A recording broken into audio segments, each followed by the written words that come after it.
नहीं, कोई ज़रूरत नहीं रुकने की। किसने कहा आप रुकना पड़ेगा? आप रुकते हैं खुदा पे, आप नहीं रुकते। आप कहते हैं वो हमेशा से, जब उस वक्त से जब वक्त नहीं था। आप कहाँ रुकते हैं कि अब हुआ था वो? आप नहीं कहते। हम क्यों नहीं मान सकते कि यूनिवर्स जो है और बल्कि मल्टीवर्सेस जो है वो हमेशा से हैं, वो बनती हैं, बिगड़ती हैं। एक हमारे यहाँ एक चीज़ है ब्लैक होल, वो समेट लेता है वापस, फिर ब्लास्ट होता है, फिर फैल जाता है।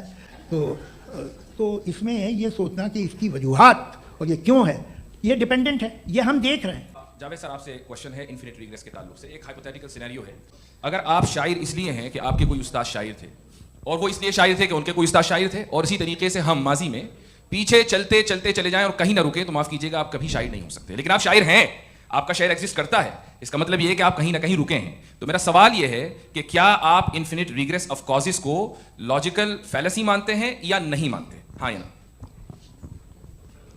मैं इन्हें लॉजिकल फैलेसी नहीं मानता हूँ, लेकिन मेरा प्रॉब्लम यह है कि जब मैं नहीं मानता हूँ तो I will continue with this logic जो फैलेसी नहीं हो।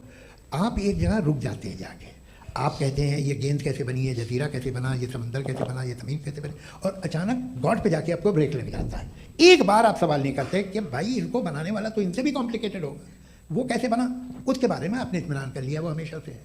तो अगर आप उसे हमेशा से मानते हैं तो फिर ये मान लीजिए कि कायनात हमेशा से है, क्या तकलीफ? चलें, आपने कहा यूनिवर्स के बारे में इटर्नल क्यों नहीं बोल देते? ये चूंकि लॉजिकली पॉसिबल ही नहीं है कि यूनिवर्स इटर्नल हो। यूनिवर्स एक कॉन्टिंजेंट चीज है जो टाइम एंड स्पेस के पाबंद है, टाइम एंड स्पेस से बाउंड है। जो टाइम एंड स्पेस से बाउंड होगा वो कॉन्टिंजेंट होगा, जो कॉन्टिंजेंट होगा वो उसकी बिगिनिंग हुई होगी, जिसकी बिगिनिंग हुई होगी वो इटर्नल। ये तो कॉमन सी बात है।